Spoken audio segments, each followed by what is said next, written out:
Hey everybody, it's Brad with the Big Family Homestead, and in this video I'm going to be sharing with you what we use in our winter emergency car kit and give you some tips and ideas on how you should put one together, because it is super duper important and you must have one even if you live in the South. Trust me. So here we go.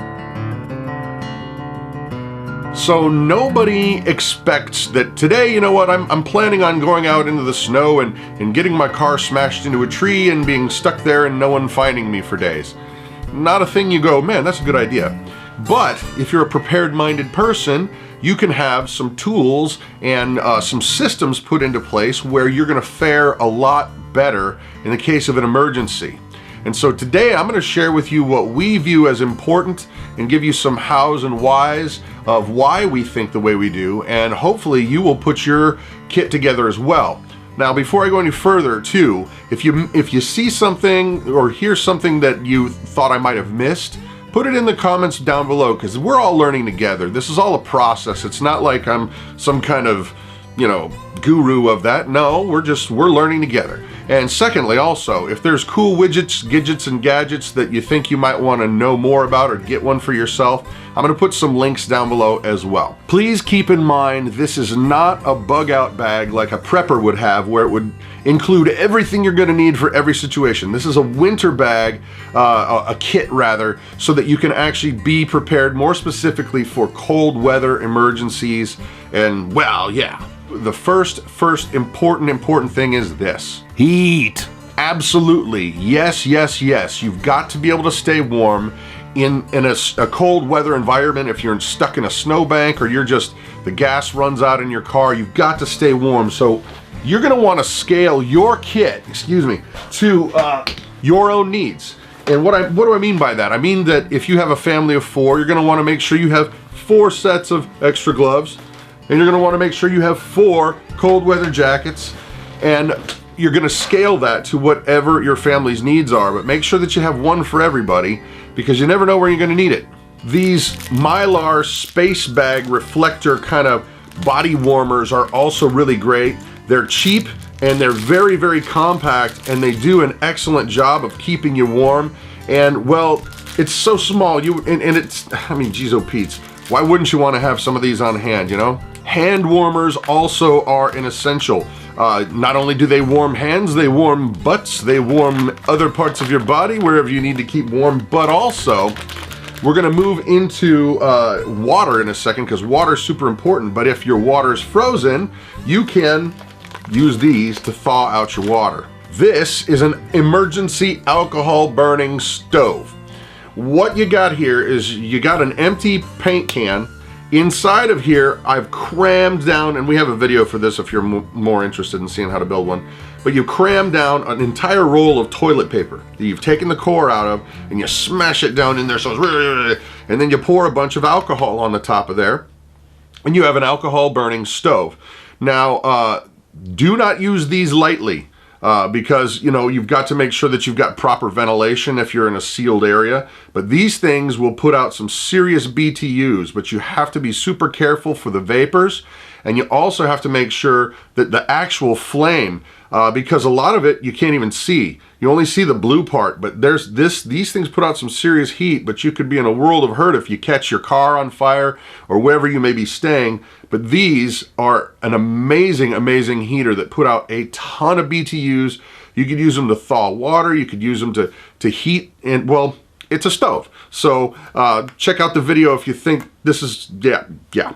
Now, going hand in hand with the alcohol stove, you can't really light it unless you have flame or spark, and so you're definitely going to want to have on hand some lighters. And I use these magnesium fire starters. I keep them actually taped to the can. I'll take some duct tape and tape it right to the can. That way it's staying right there no matter what. I'll tape this to the can as well.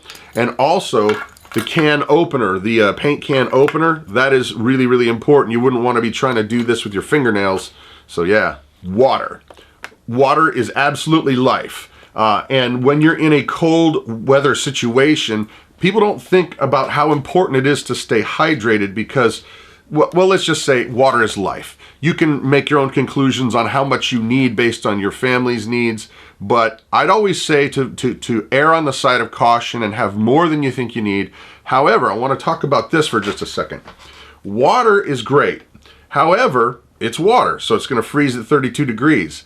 I've been thinking about using, supplementing with some Gatorade, because Gatorade has a lot of sodium in it, and I thought, well, maybe, and I'm going to do some tests on this, but if any of you guys have experience on this out there, let me know. But my theory is that you might get a little cooler temperature before the Gatorade freezes, so it might be a good thing to have water on hand for at least, you know, a couple days for your family, and maybe some Gatorade too, because it's going to give you different nutrients, and also the freezing point I think is one to really look into and consider. Okay, now that we've got heat kind of covered, we've got water, hydration kind of covered, what's next? Food, obviously, because if you're stuck there for, you know, a few days, you want to be able to, I don't know, eat. So here's a couple things that I think that we use that are really, really good suggestions for you. Survival tabs. Now these things are not like a meal, so to speak, in terms of you're going to get a lot of great nutrition out of it, but it's enough to give you energy to keep on going. They look like this, and they're basically a crunchy little, and they're actually not too bad tasting. They taste pretty good, but they call it a meal replacement. I would not call it that, but I would say that these are absolutely useful in a survival situation where you need to just keep your energy levels up. And it's nice that they taste good too. Keep in mind, when we're talking about food, we're not talking about anything that you're gonna have to cook. You do not wanna have something that you're gonna be forced into cooking to make it edible. Everything needs to be shelf stable. You can open it up and eat it. That is absolute key, because you're not wanting to make a ground fire in the vehicle, right? Or yeah, bad idea. Regular old granola bars are great. They're individually wrapped. These things last for a long time. You don't have to heat them up to eat them. Also, these emergency ration bars. These are loaded with tons and tons of calories. You can stretch them a long way. They don't taste the greatest in the world, but they're shelf stable for a really, really long time. And the idea is survival, right? We're not talking about eating at, you know, 5-star restaurant. It'll get you through. And if you have the space, something sweet is always nice. These, you know, astronaut ice cream things, they actually taste pretty darn good. And to have a couple on hand might be a good morale booster. I mean, if you're stuck in a vehicle for 2 days and there's snow and you don't know what's going to happen, little things like this can make a huge, huge difference in your attitude. Yep. Now, we have a special needs daughter. Her name is Grace. She doesn't eat through her mouth. She had some complications when she was born, and she actually eats through a G-tube, which you pump liquid directly into her belly. So for us, her food is different than our food, and her food is liquid. And so we have several of these cans of what's called Pediasure, and it's a complete meal. It's a complete meal, and these would be great even if you didn't have a G-tube fed person, because this is complete nutrition. Like the survival tabs and the candy and the stuff like that, this is just energy to get you through. But these things are loaded with tons of vitamins and minerals. I mean, it's complete nutrition. And so having these on hand, even if you don't have a special needs person in your house, would be extremely valuable, I think. A good flashlight is absolutely indispensable. You've got to have a good flashlight, and you got to check it. You got to make sure that the batteries are charged up every so often, because you don't want it just sitting there and think, oh my gosh, we're good to go, and it won't fire up when it's really, really important. And also, you can get a flashlight like this one specifically. This is really cool because you can actually plug USB devices into this and use it as a charger. So for example, if I have my phone, my iPhone, I've got my cable, I can plug it into here if my phone dies and charge it up with the flashlight. So dual purpose use items I love, love, love, and that's one of these guys. Here is another really, really cool gadget. This thing is a solar powered light. It inflates. Check this out. Pretty neat indeed.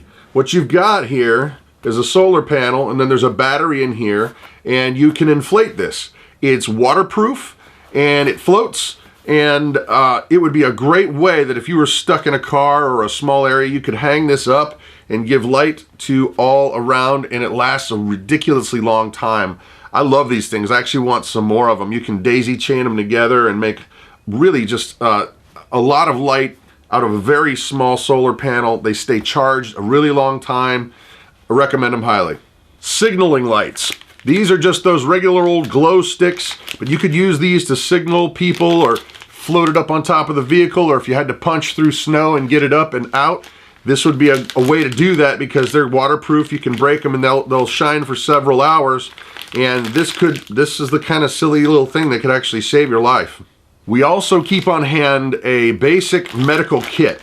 This one is a surgical kit, but it comes along with a bunch of different items like hemostats, curved hemostats, all kinds of things that you could, stitch yourself together. Heaven forbid you hit a tree or something and you've got a wound and you're stuck in the snow. Well, at least you could have all the basics to patch yourself up in a way that would be life-saving. You know what I'm saying? You've got all your alcohol swipes, pen lights, tweezers, all the stuff, the basic things. And we also add to that kind of thing like just some normal household things like aspirin, ibuprofen, some stuff like that would be a comfort if you were stuck in a really bad pickle. Now this gadget I actually want to replace with an updated one. This is basically a hand crank radio that is also a flashlight, and it's also got an AM/FM radio on it. But now this one's a little outdated because there are new ones that I'll leave a link to that also will do all kinds of other things. That they have actual chargers for cell phones or USB powered devices that also have solar panels on them, so you can kind of just sit it out or crank it, whatever you need. But having one of these on hand, can you imagine how cheering it would be to your spirit to have some radio to listen to some music if you were stuck in a really bad situation. So this is one of those things that I do believe is important and essential, even though it is kind of big and bulky when you're talking about putting it in a bag and keeping it stored in your vehicle. But I think that you would really not regret having this in a crisis situation. Another basic essential is, you guessed it, jumper cables. If it's just a simple jump, you might be able to find somebody, a passerby, to give you a hand and help you out. And also, in addition to this, a nice thick tow strap. If you kind of just went off the road and somebody can help pull you out, well, if you have that on hand, it's going to be a lot easier than having them go and try and find one. You know what I'm saying? Also, another essential is some just basic regular old tools. Adjustable wrenches, pliers, screwdrivers, maybe one of those screwdrivers that's the all-in-one. You never know what you're going to have to deal with, and one of those things that does, 5 different ways to use a screwdriver, you pull the thing out and stick the thing in and you're ready to go, could save the day, you know what I'm saying? Some fire starters and a tarp. Now, heaven forbid you're stuck out in the cold outside of your vehicle. You could use the tarp as some kind of a makeshift shelter, but you would have to keep your fire away from it or else you're going to burn your tarp up. But then you're also going to need a way to get the fire going, especially if you're talking about being out in the snow. Everything's going to be wet. And so I made these fire starters basically out of an egg carton, cardboard egg carton, put a cotton ball down in there, you dribble some wax on top, and you put some wood shavings so they start really easy, but they burn for a good 15 minutes. So even if you had wet wood issues, you would be able to get something going if you had some kind of fire starter with you. And last but not least, at least for this list, I never go anywhere without my knife. A pocket knife is one of those invaluable tools that everyone should have. I don't care if you're a girl, guy, old, young, you need to know how to use a pocket knife safely, and you got to keep it with you, and you got to keep it sharp, because a dull knife actually gets you into more trouble and hurts more people than a really nice sharp knife. So my buck 110 goes everywhere with me. Well, that's it, folks. Hopefully you get your kit together, and prayerfully you never have to use it. Isn't that the better way to go? Have it and not need it, than rather need it and not have it? You decide for yourself. Anyway, please share the video around, like and subscribe it. It truly does help my family out. I'm Brad with the Big Family Homestead. You guys have an amazing day.